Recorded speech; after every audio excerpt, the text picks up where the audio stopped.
o herifle evli olmana nasıl katlandın biliyor musun sen? Çünkü o herif yoktu. Seni görmüyordu, sesini duymuyordu. Sen ona lahana sarması etmiyordun. Senden başka kimseye lahana sarması etmeyeceğim. Ne oluyor? Paltonu al gel. Hicranı Herkese yemeğe mi? merhaba arkadaşlar, kanalıma hoş geldiniz. Taşacak Bu Deniz dizisi yeni bölümünde Hicran'ın Adil'e yardım etmesi damga vuracak. Hicran'ın bunu yapması sebebi Zarife ve Gazibe duyduğu ilgiydi.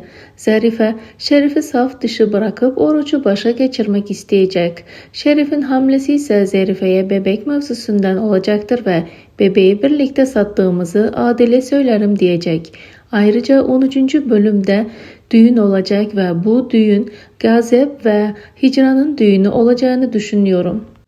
Elena'nın ise tekrar Yunanistan'a gitmeme mevzusu olacak ve bu Melina ve Şerif'in planıyla gündeme gelecek. Şerif, Elena'yı Yunanistan'a gitmezsen Adil'i öldürürüm diyerek tehdit edecek.